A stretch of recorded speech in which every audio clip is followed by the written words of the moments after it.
really exciting time for all of us, because some time ago we had a focus group where I invited a lot of you to come on board, to come and talk about your experiences regarding transplants and any other experiences you might have had on the NHS.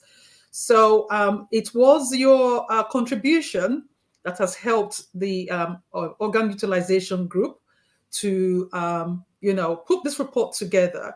And thanks to the NHSBT Secretariat, this report has been submitted, and it is a whole lot of work that has gone in.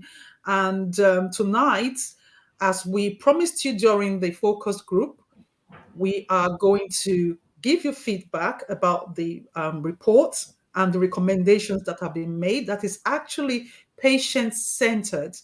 Almost every single recommendation is about patients' inputs in the decision making about their care. So it's great to see you. People are signing in. I'm hoping that more people will come in, because this is a session you don't want to miss. Tonight we have with us Claire, who is the lead secretariat of the NHSBT, as well as the head of staff.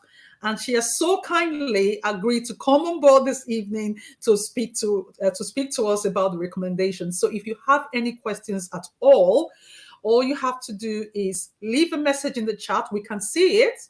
If you want to come into the studio, let me know and I'll bring you right in.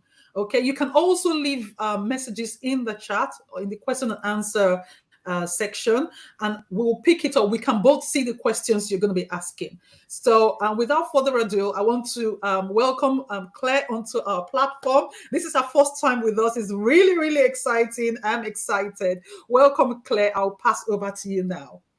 Thank you very much. Thank you for inviting me to come today. It's an absolute pleasure. And thank you very much for everybody that took part in the focus groups, that responded to the online surveys. It has genuinely made a huge difference to the work of the organ utilisation group. I'd like to talk to you a little bit this evening about why we needed the organ utilisation group in the first place, what we heard when we were doing our work, and most importantly, the recommendations that came out, and where we go next, if that's okay. I did create some slides, Hilaria. I'm not sure if it's possible for you to share, or shall I try?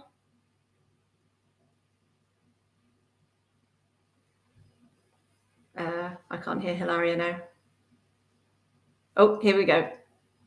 Okay, thanks. So that's a bit weeny at the moment. If you go into the presentation mode, if possible.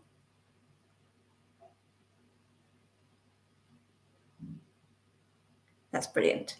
Thank you. So as I just said, I'm here to talk about the organ utilisation group. Am I able to move the slides on myself, Hilaria, or are you able to do those for me? If not, next slide, please. I think, back one. Oh, you're moving forwards rather than...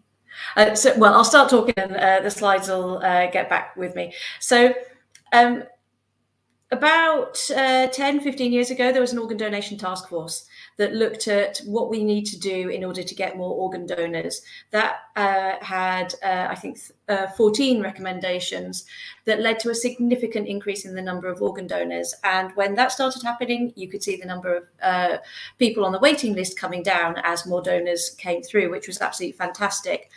But you can see on the chart here, even before COVID, so 2017, 2018 through to 2019, 2020, you can see that the numbers on the transplant waiting list were starting to increase again, just slightly, but enough to be a concern. So it was something that we were looking at prior to COVID about what's going on with the transplant waiting list and what more do we need to do, bearing in mind that we have that increase in donors. So if you click on again and again. And it's also important because this is, you won't be able to see all of the different countries here, but the red bars in these charts are the UK and the other charts are our international colleagues so people from around the world. And you can see for kidney, for pancreas, for intestine transplants, we're actually not too bad. We're pretty close to the top of the charts there in terms of the numbers of transplants we do. But if you compare kidney for us against Spain or the USA, which are the head two, then that's actually still quite a long way that we could go. But for heart, for lung, and for liver, our transplant rates are very, very poor, particularly for heart and lung. And honestly, we're middling for liver. So there's a lot more work that we need to do to catch up with our international colleagues. If you move on again, please. So we set up the organ utilization. Oh, sorry, if you click on, I think I've gone out of sync a bit. Sorry, I pulled together the slides a little bit quickly, and it's all right. Leave it with go back to that one. So we set up the organ utilization group with a remit to look at how we can improve equity and access and make the best use of available resources and support innovation. We had a multidisciplinary people, so that we had patient representatives and lay representatives and clinical teams and managers and intensive care, everybody we could think of to come together and look at what the issues are. We had a series of subgroups that you can see there. We did a series of online call for evidence, so we had around 100 responses to that. People filling in a survey saying where they think there are problems and where there are examples of best practice. We had nearly 250 responses to our patient surveys. 4 patient focus groups were held, and we had a series of workshops as well and site visits, and we met with international colleagues. So a lot of work was done to engage with people and find out what's working and what isn't working and what can we do about what isn't working. And again, thank you very much to everybody that contributed to those sessions. If you move on, please. And in terms of the clinical context, some of the information that we received and we found as we did that work was there's variation between transplant centres. And I won't talk through these graphs in too much detail. I'm not a statistician, but basically what these charts are saying is so each dot and letter is a different transplant unit, and each X and line is a different transplant unit on the right there. There's variation between centres this is just looking at kidney, but it will be the same for all organs. And that means that some patients who are geographically very close together, so if you look at Leeds on the right-hand chart that's on the very far left-hand side, and Sheffield that's on the very far right-hand side, you're geographically very close together, but actually the waiting times are much, much longer. And that's sometimes there are understandable reasons about different patient demographics, but that close geographically together, that doesn't quite tally. So there's clearly more we can do to address the geographical variation in waiting times. If you move on, please. And by ethnicity, you can see here charts for kidney waiting time and liver waiting time by white, Asian, black or other. And you can see that those waiting times are coming down for everybody, and the differences between the waiting times is starting to get closer, but they're still not as close as we would wish or we would like. So there's more to be done to make sure that there's equity of waiting times by ethnicity. If you click on again, please. We also looked within the organ utilization group at the ACORN impact is socio-demographics. So you'll be able to see that if you are in the affluent achievers category, so if you're financially very, very affluent, 35% of patients in that category are transplanted within 1 year, compared to only 26% in the urban adversary category. Similarly, 80% of affluent achievers have received a transplant, compared to 74% in the urban adversity after 5 years. So there's an inequity in access from a socio-demographic point of view as well. If you move on to the next slide, please. And like as I mentioned, we undertook a patient survey. It was online, it was anonymous, and we were trying to get people to be as honest as they could possibly be about the care that they received. And we used a 5-star rating. So 5 stars meant you were really, really pleased, and 1 star means that you were really unhappy. And you can see that overall there's quite a high level of satisfaction with what was received, with the greatest level of dissatisfaction being the situation where you move from one service to another. So you move from your GP to your, say, for example, your dialysis, your renal care, to the transplant team, and then back again once you've received a transplant. That there's a lot of disparity in how well people move between different services. If you move on. And from the focus groups, we heard that whilst there may be initial happiness with general happiness with the initial care, whether that be dialysis or the cystic fibrosis services, it came across very strongly that disjointed service, and people get lost in the system and medical records aren't shared effectively, which there was concern that it compromises patient care or safety. The lack of psychological support for both patients and families, which was having a really strong adverse impact on experience. Disparity in level of care offered between different centres and different patients. Poor communication, inconsistency in advice received. What patients are told in one unit might be different from what they're told in another, particularly around diet and medication. And many patients explained how they had to fight to get the care that they need. And there was, for many, they felt there was a lack of compassionate care. And you can see there, people were saying, I felt very lonely and saw no one and had no support. But there was also a lot of positives. I focused here on more of the negative feedback that we received, because that's where we need to focus, and that's where we need to deliver improvements. We need to make sure that we keep what's working well, but we need to make sure that we meet the needs of patients on the waiting list. So there were some positive comments, as you can see there as well. If you move on to the next slide, please. So I kind of talked through the OUG remit. So if you flip on to the next one, please. So it's really difficult to take what we heard from, say, sort of 400 different people and summarize it into a single slide, but I've tried my best. So for all patients, there was concern about inequity of access, whether that's from an ethnicity point of view, a geographical one, from a lifestyle perspective, or for access to resources from the clinical teams. That disjointed service causes frustration and a challenge for both patients and those delivering the transplant service. And access to information to support people to make the right decisions for them, again, whether you're a patient or a clinician.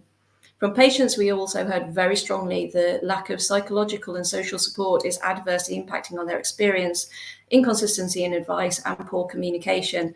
And from those that were delivering the transplant service, there's staff burnout and fatigue, and there's an issue with recruitment and retention. We're not very good at recognising and building in innovation. Access to theatres and beds in wards and other resources isn't equal across all units, which leads to impacting care, and the length of the process is frustrating. If you move on to the next slide, please. So that led to the organ utilisation group report, and there are actually 4 documents. I would really encourage people to go in and look. There's a summary report. The full report is about 60 pages long and has a lot of charts and graphs for people that enjoy those, or there's a summary report. There's supporting evidence, and there's a written ministerial statement from Neil O'Brien, who launched the report last week, and the link is there for anybody that wants to look at it. If you click on, please. So our vision for the organ utilisation group, first and foremost and most importantly, is about supporting and empowering patients through a range of methods, delivering a service that's equitable, that reduces unwarranted variations in practice, and honours the gift from organ donation. So we've just introduced opt-out a couple of years ago, and at the moment we're not doing everything we can to honour the gift that donors give. We need to make sure that we drive cost savings to the NHS and support and empower transplant teams and have a service that's sustainable, that embeds innovation. So to turn to the specific recommendations, I'll whiz through them quite quickly, but they are all there on the website for you to look at. So if you move on to the next slide, please. The theme, first and foremost, is placing the patient at the heart of the service. So the recommendation there, patients who are being considered for transplantation or referral or listed must be supported and have equal access to services, irrespective of personal circumstances, including ethnic or geographical, socioeconomic status, or sex. So each recommendation comes with a series of supporting actions. So the supporting actions here are: communication with patients must be provided in the right way, in a format that's easily accessible and understandable and appropriate to that patient's needs. And transplant centres must provide local relevant data for patients that supports them in understanding and engaging with the information that's provided. So it's very much not just providing patients with data, because that's all there already, or nearly all there already on the website for people to look at, but in a way that actually people can engage with and easily understand. Patients must be supported to understand the care options that are available, both in different forms of transplant, for example, living or deceased donation, or alternatives to transplant. For example, if you're a cardiothoracic, if you're a cystic fibrosis patient, there are alternatives to transplant that you might want to consider. Patients must be able to access information about their local centre performance in comparison to other accessible services and centres. For recommendation 2, transplant services must be run with reference to patient feedback, including frequent opportunities to listen and act on views from less heard voices.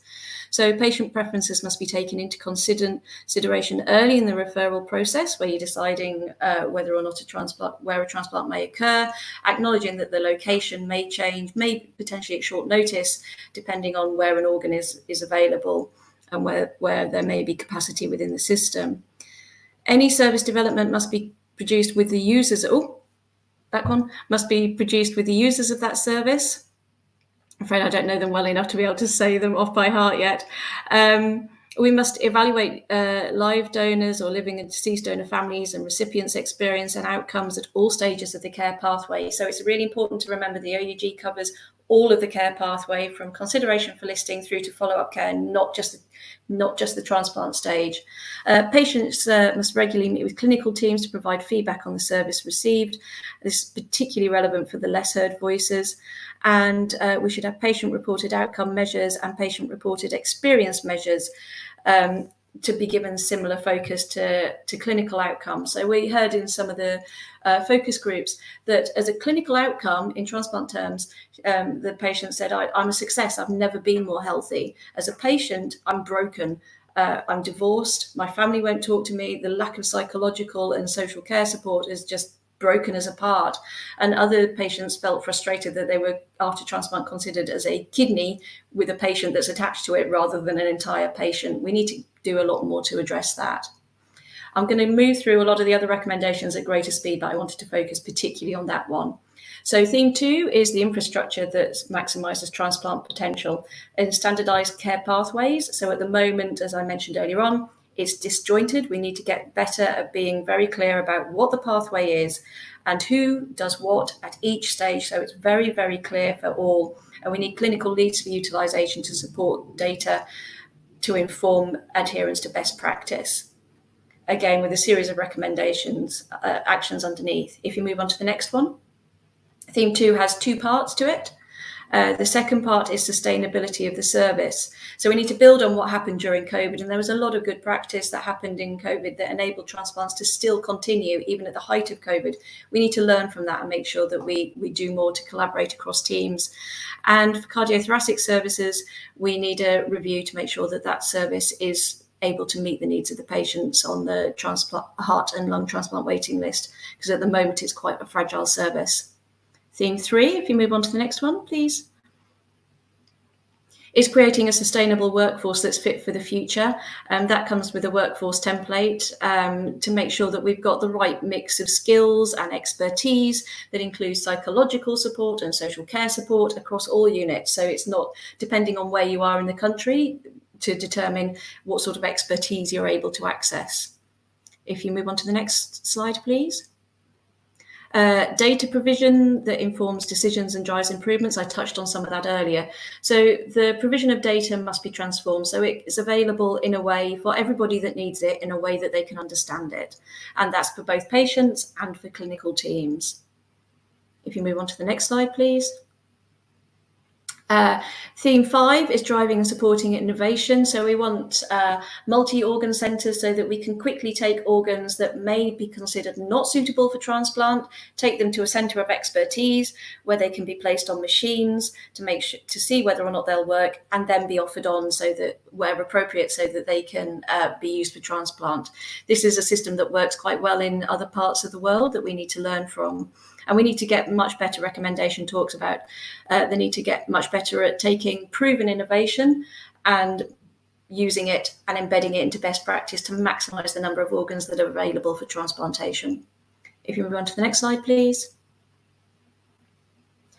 Theme 6, again, is split into two. So delivering improvements through new strategic and commissioning frameworks. So all NHS trusts with the transplant programme must have a transplant utilisation strategy to maximise organ utilisation. So I know that a few people on this call are involved in organ donation work and organ donation committees. And what we do there in organ donation is that any trust hospital that has an intensive care unit gets a report that is seen by that trust board about how many potential donors they've had, what their consent was, how many actual donors they had, and then how many lives that helped save. And I think we need to do better to bring trust board engagement up for organ utilisation. So how many people have got in a transplant waiting list, how many organs have been offered, how many organs have been accepted, how many transplants have been done as a result. So we need to make sure that that has very senior visibility, because that's key to unlocking access to some of the resources like bed space and theatres that currently limit some organ transplants going ahead in some cases. Recommendation 11 suggests, we need more measurable outcomes, which need to be defined and agreed in order to prioritise and monitor and evaluate the success of any key strategies and tools. There's no point doing new things if you don't know whether or not they've been successful or not. If you move on to the next slide now, this is the final recommendation. We need robust commissioning frameworks in place. So this is the people that actually commission, that put the services in place in the NHS. At the moment, it's very complicated how that works. We need to get smoother and slicker at doing that, so it's seamless along the care pathway. If you move to the next slide. So we also heard from patients, and you'll see some of these case studies in the report. And you'll see Hilaria there. We need to make sure that the NHS provides better care for Black patients. There must be open lines of communication and shared interest in the welfare of the patient, and a greater understanding of the patient's needs, and that seamless continuity of care. Jess was a lung patient that was on the OUG, and she says, you can read her quote there, but she says, I need to believe the system's fighting for me, whoever I am, which I think is very important. If you scroll on to the next, we also have case studies there from clinical teams, and it's actually very similar. We need to support clinicians in underlying causes for not delivering best practice, so that we deliver the best services for patients. We need to set clear standards so that we have that equity of access again. And from the recipient coordinators, we need to make sure that a patient's physical and mental well-being is just as important as their clinical and outcome, and the infrastructure in place to support them and their family. If you go on to the next slide. The ministerial statement is there for all to read. I would encourage people to hold ministers to this. They're committed to working with stakeholders to deliver the recommendations, because once properly implemented, it's going to increase transplants for patients in desperate need of donated organs and tissues. If you scroll on to the next slide, please. So we're in the process of setting up an implementation oversight group. Watch this space. But what's really important is that patient voices must be just as strong as we implement as they were when we were developing the recommendations. And actually now is where the hard work begins, and where we really do need that patient voice to come across loudly and clearly as we start to work towards implementing those 12 recommendations. So I would encourage everybody to please get involved, engage, continue to give your views, because it is so valuable and so very, very powerful. I can genuinely tell you that people on the organ utilisation group and others that I've spoken to following those focus groups were it rocked them, and it created a stronger than ever desire to make sure that we involve the patients in everything that we do. I think that might have been our last slide. Yes, it was. So I'm sorry, Hilary, I've probably spoken longer than I promised to, but please do feel free to ask any questions. I can see a couple in the chat now. Shall I answer those, Hilaria? So the first question is, what's happening to ensure that those that have difficulty accessing online services are not missed? It's a very important comment, and one that I feel very strongly about. So I don't know the answer to that yet, but the recommendation is that data is available in a way and a format that's accessible to all. And that doesn't mean just online. I think it has to mean written and verbal and so on. So I think that this is where we really need to hear your voices. So for a lot of the recommendations within the report, it's not clear exactly what we'll do to deliver it. That's why I'm saying the hard work comes now. Yeah, thank you so much. I was in the background. Once I go off stage, my video and my microphone goes off, so that's no background noise. Sorry about that. Well, I would know it's all right, but I could hear you quite all right, so it wasn't a problem. But thank you very much for that very fast run through of the OUG. You've not gone over time. I had actually built in a few minutes in case things run over. Okay, you've answered the questions in the question and answer. I've just got one. So what does this mean for patients from ethnic communities? What does it mean for them, especially when, in the past, they didn't have a say in their care? So what happens now? So what we'll be looking for as we move forward through the implementation work, we will be wanting to hear from patients from Black communities or Asian communities. And what we'd really like is to hear exactly where the system's working well and what we need to make sure that we keep. But also, as we started to do with the focus groups, what isn't working well? And I'm very conscious that those focus groups were so powerful, but they were very limited in the number of people that were able to take part. And what I want is to come up with a way that more people can engage, that feel comfortable engaging, because they were very, very powerful stories to hear, and not everybody feels comfortable speaking in that kind of forum. So what I need to do is, seek views from you on what's the best way to engage with people from all different communities. And we need to be very conscious that what would work very well for somebody that is a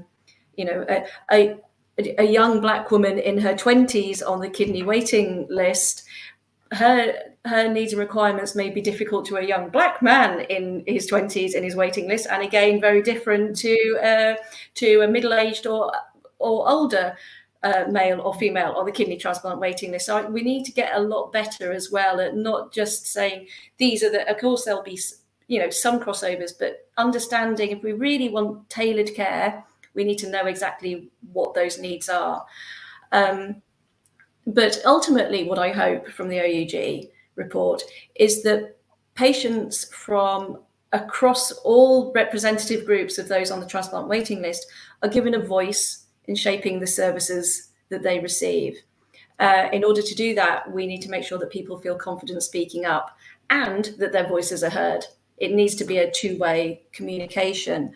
Yeah. And ultimately, what I'm hoping from the organ utilisation group is that we'll see more transplants. The government's committed to 700 additional transplants as the result of opt-out, and this OUG report was part of the steps it was taking to make sure that we get those 700 transplants.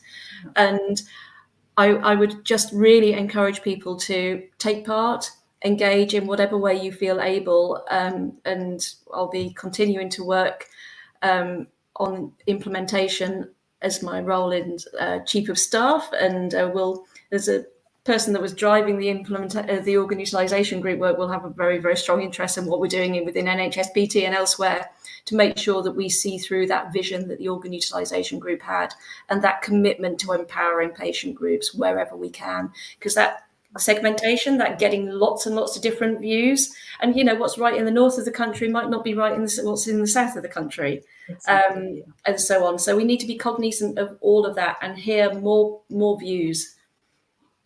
Okay, and just taking you back to, I think it was your last two slides, where you were talking about, patients engaging, being lay representatives and things like that. So how can patients get in touch? Because you're looking at recommendation and implementing them. How can they get in touch to get into those focus groups? In the first instance, get in touch with me. I don't.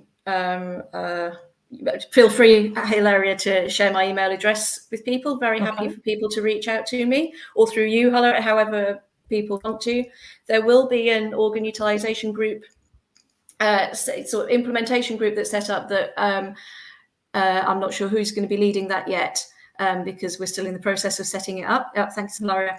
But in the meantime, please do feel free to reach out to me, and I'm very happy at any time, day or way to receive any views, any thoughts, any insight would be very much appreciated. Okay, so what kind of people can get in touch with you? Is it just patients or people, the carers, people anyone? from I public, think, people from,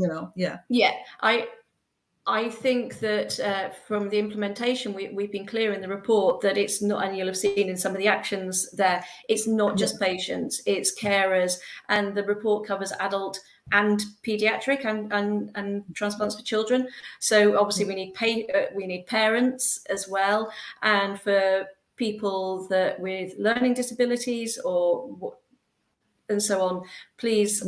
Feel free to reach out if you're a carer, if you're a parent, if you're a spouse or a sibling, or because we need to hear from the families. It's not just carers. I think we need to hear from the families, because I'm very conscious, Hilaria, of what we heard in some of those focus groups about how families were just being torn apart.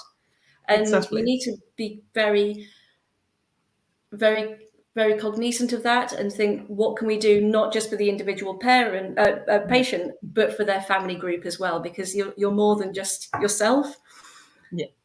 Yeah. So in terms of the when we're talking about organ utilization, so across, is it across all areas? So kidney, lungs, what areas are you looking at? Is it everybody, or is it just specific areas? Because currently the report has only looked at kidneys, because for people so the report covers all organs. Okay. So people can come from different areas. Yeah, so it covers all organs. So, but solid organs for transplant. We don't. We focus particularly on kidney, liver. That is like naming the seven dwarfs. Hang on, kidney, liver, heart, lung. Pancreas. We don't focus so much on intestine because there isn't the waiting times in the same way. But you saw on those charts that I showed earlier on with the international comparisons that what I want to see is the UK leading every single one of those transplant rates and seeing our outcomes for patients improving and everybody getting a fair and equitable access to transplantation services and getting more patients that life-saving transplant that they need. Okay. I think I've just written something. You said something earlier on. So because during, I read in the report, in terms of communication, patients communicating their preference for their care, because we talked about, patients being involved in how care is provided to them. So how, in what situations can they do that? How, especially for those who English is a first, no, it's not a first, it's not a first language. How do we help them to actually communicate that their requirements or what they require from their medical team?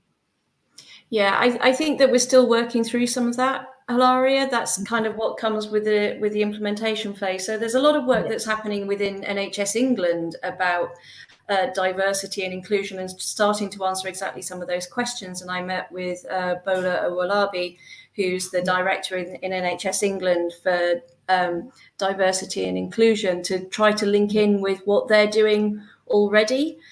But I think as part of the organ utilisation group's implementation oversight group, if that's not too many groups, and we need to look at exactly what the best way is, because there's something about what happens at a national level, but there's also something about what happens within every single centre, within every single trust. How do we support and engage patients to speak to their transplant teams and have that voice and feel confident speaking up? And I agree with you entirely, Hilaria.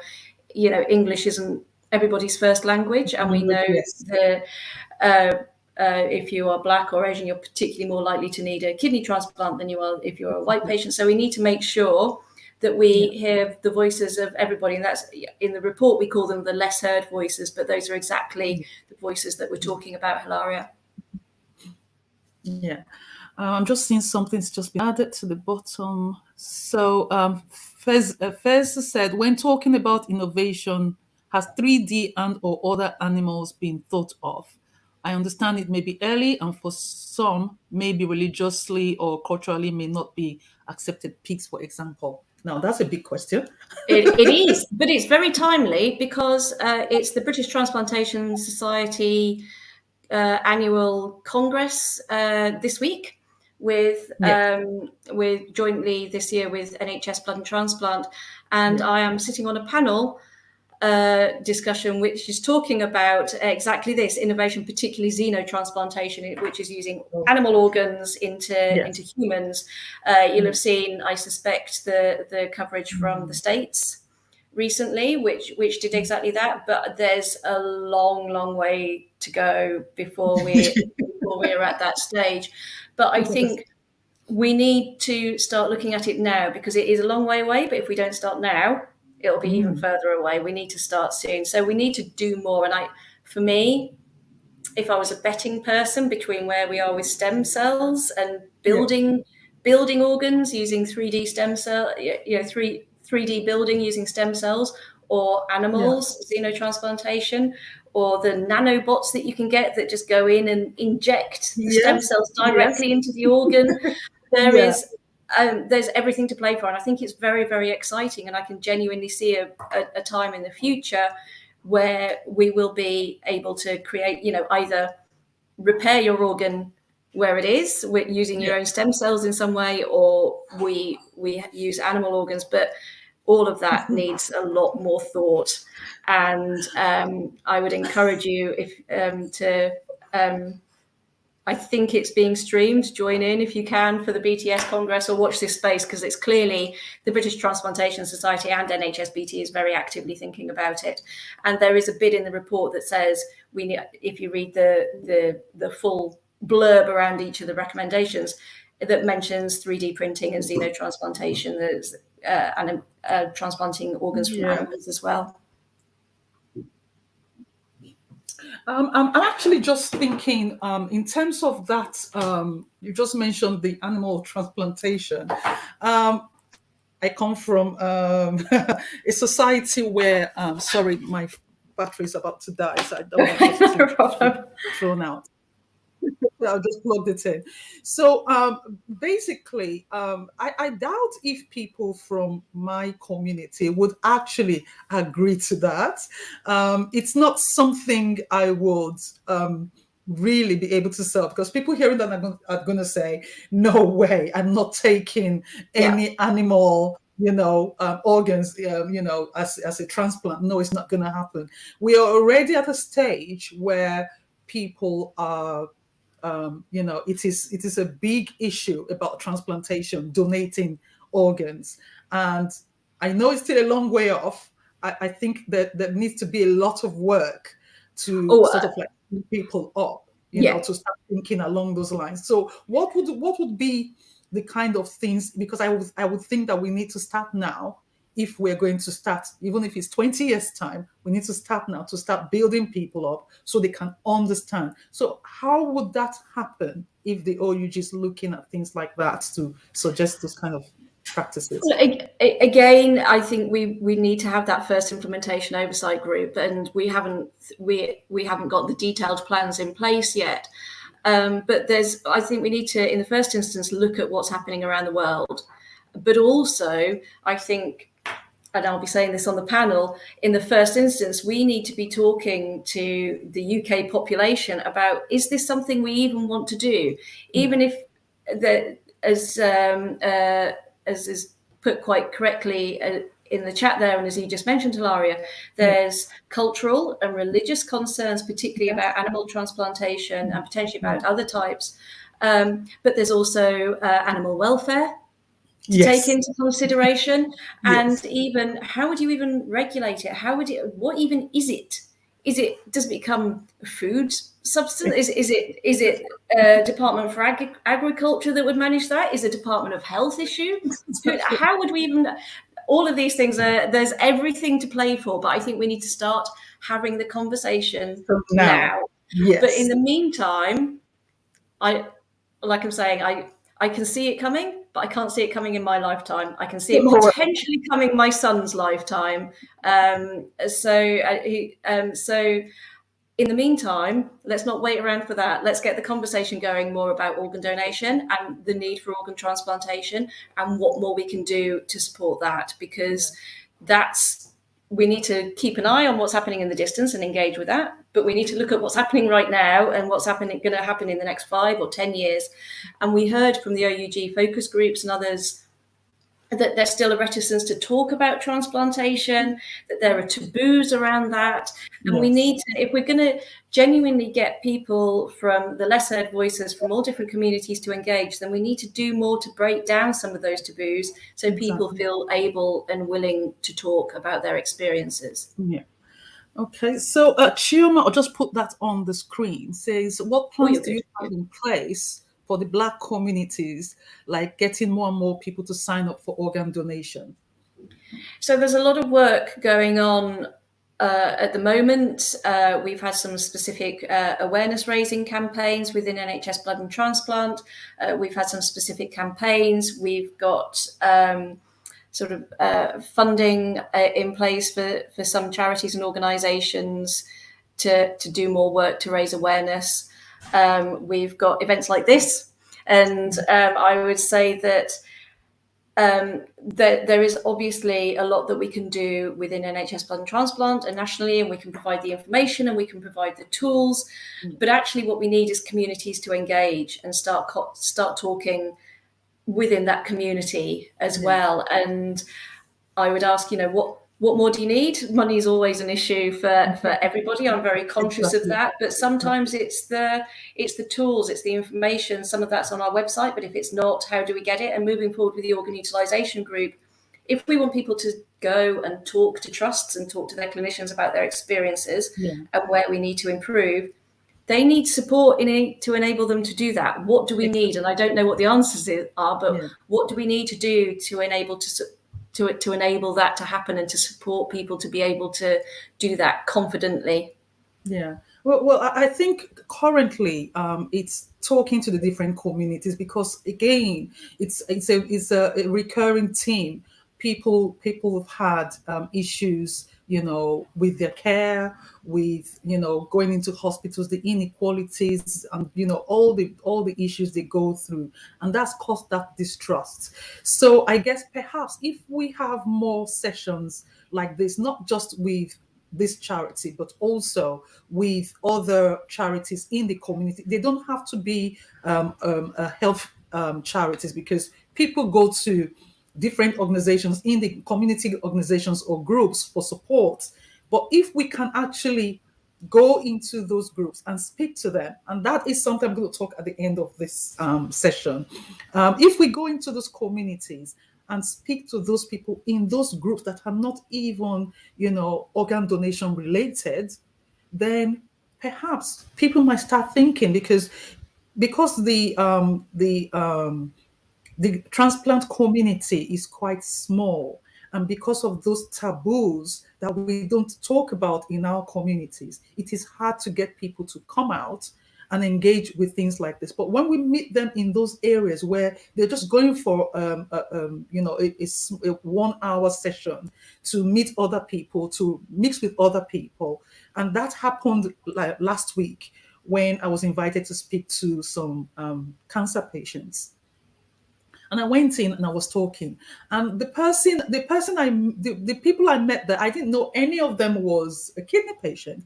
But in the course of sharing my story, somebody raised their hand and said, "I'm a kidney patient." And that was surprising because I never expected someone was going to come out and say that is it. So and that gave me an idea. It's a suggestion. Perhaps clinicians need to sort of like start to look at reaching out into those communities, because it's one thing to tell you to put things in place, but it's another for you to understand what will require to actually put those things in place. Because if we don't say anything in the hospital because of that fear of not being listened to, in our own surroundings it's easier. That is that is one way I think we can go around doing that. And there'll be more of this going forward, especially around this report for now, because it needs to go out within the community so they know that things have been put in place and their voice have been listened to, and something is being done to address their concerns. I'm just I think Fairs said he's connected Yeah. with you. So he's Yeah, saying, thank you. Careful what you offer. I will be. Thank you very much, poor Hilary and those. yeah, and I think I don't know. I don't think there's any other questions in the chat, I but haven't I spotted just any wanted others to that we haven't covered. Yeah, I just want to say, thank you very much, Claire. You've really touched on quite a lot of things. But one thing is that, it was a whistle stop, and, I'm just thinking how we can simplify it a little bit, because there are people who might not understand everything that's been said today. So because the video from this session is going to be shared across all social media platforms, not just ours, but other larger groups on Facebook, on Twitter, on Instagram, different places. If I can put it on TikTok, I'll put it on TikTok as well. Put bite-sized sessions of it, Yeah. so that people can actually see that something is being done. It's a very good piece of work, and I just want to thank the NHSBT and everybody who's been involved in putting this together: the patients, the clinicians, the secretariat, the NHSBT secretariat, and everybody. Someone just put a question in. Noala says, I'll just put that on stage. So, how do you propose increasing organ donation across the board? Opt-in or out is not enough, in my opinion. Okay. Have I got time to answer that, Hilary? Well, yes, you do. Yes, you do. Okay. Yes. So I wear a lot of hats. And I've been involved in a lot of things. And within NHSBT, I led the team that introduced opt-out for organ donation, introduced the legislation. I obviously don't sit within Department of Health. I didn't put through the law, but I was responsible for implementing it within NHS Blood and Transplant, making sure we were ready for that change. And I agree with you completely, Nuala, that opt-in and opt is not enough. And I was always very clear that it is not this magic answer that once we had opt-in or once we had opt-out legislation, all our problems would be solved. Yeah. What we need is a lot more work, as we've touched on already, around the discussion, around getting people engaged, getting people involved, making it very, very clear that organ donation remains your decision. But make your decision and say what you want to happen, register it on the organ donor register and talk about it so your family know as well, because the family will always be approached. And there's a lot of work going on within NHS Blood and Transplant and others that are trying to encourage just that. So you may have seen the most recent Leave Them Certain campaign, which was, you can help save a life if that's what you want to do. Let your family know. Leave them certain what you want to happen, because your family's going to be spoken to and involved when it should it ever get to that stage. So I agree with you completely. There is a range of activity that we're doing. Some of it is making sure that the system works properly for organ donation, so that we have the right people in the right place at the right time with the right information to make sure that no opportunity for donation is missed, and that families are always approached. We need to also do more to make sure that the public engage with it, that people speak about organ donation and make their decision known, and keep that conversation going. So I couldn't agree with you more. And that's somebody that was responsible for driving in the legislation. Driving in the changes as a result of the legislation. Yeah. Oh, I didn't know you did that, Claire. You've wear so many yeah, I've been around, Hilaria. And it's just today for Northern Ireland got the House of Lords reading. So so very soon we will have the entire UK on an opt-out basis, but it is not the sole answer. There's a whole lot of work that needs to go around it.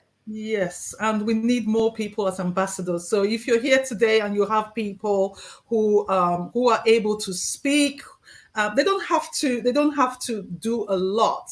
They can just decide, I want to, within my own community, I will be able to speak, events, birthdays, and parties, other groups, community group within my community. They can join the ambassadors, or just do that on their own, or join me and help me to reach out to those communities, because we are just a small charity, and we need people who can go out into those communities to speak.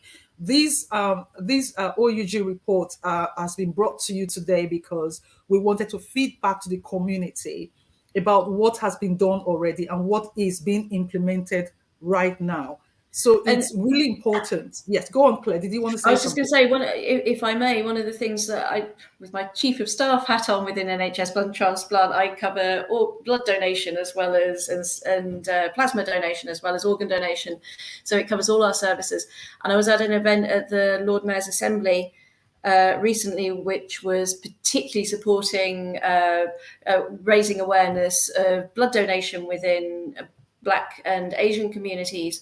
And I think that what we need to do is we need to get better at saying it's all about donation. It's all about raising awareness. Get involved in that conversation and talk about blood donation and organ donation and plasma donation and transplantation issues. It's all linked in. And so I don't know if there's more we can do, Hilaria, with the donor ambassadors and being organ donation and transplantation. Exactly. As well, to break down some of those taboos, because it's the same kind of taboos and it's the same kind of discussions that we need to be having. Exactly. I think we're almost at the end of this time. I didn't even know that we're able to get 1 hour in, but it's been such an interesting session. As I said earlier on, these reports, we're going to hold a series of community road shows to talk to people about this report, so people understand what the report is about, what is being implemented, the recommendations that have been made, what it entails, what they can do, who they can actually contact. I'm really glad that Claire's giving an email for people to contact her. But I will try as much as possible to see if it will go through me first before it goes to Claire, because we don't want her inundated with emails. I'm sure a lot of people will send you emails, but I will put it out in the community. And again, Claire, if she is free, because she's a very busy woman, she'll be able to come, and most of the time she might not be there physically. So they're going to be hybrid sessions where she's on the screen talking to everybody. You can still ask your questions. This is really important to me because I am a kidney recipient, and I'm grateful to my donor family for agreeing to organ donation, and that's why I'm here today doing this. And you can do the same, because it might have been your brother, sister, it could be them tomorrow, but the work you do today would decide what happens tomorrow. Because the more people we talk to, the more people we explain how the process works, the more we have people willing to sign up to the organ donation register.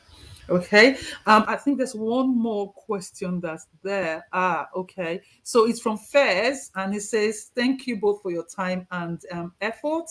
And I think Noella also said, Thanks so much for your answer. Organ donation should be normalized. And by the way, she's speaking as an organ donor family, and that is Thank you so amazing. much.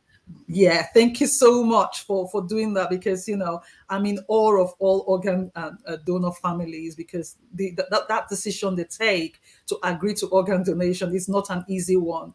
And because of those families, one of those families, I am here today. So thank you everybody for coming out. As I said, there'll be road shows. So if you're in a community group, it doesn't matter what group, whether it's Black, Asian, or white community. If you have any events and you want us to come and talk about this report, I'm very happy to come. And I'm sure when I tell Claire, because it was last minute I told her today, and she still came on this evening, which is amazing.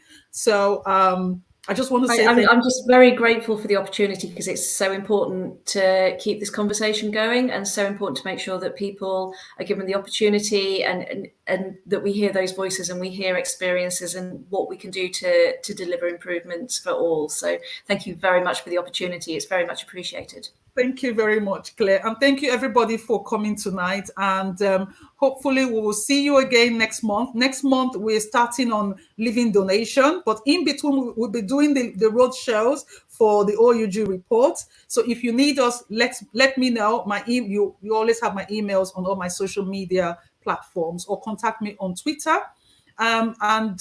We'll be starting with the living donation campaign. So watch out for that. We're going to have one of the Reno consultants here talking about living donation and what you need to do to sign up, and what you also need to do as a donor to somebody else. Okay, so thank you, everybody. And it is Hilaria and Claire saying goodbye.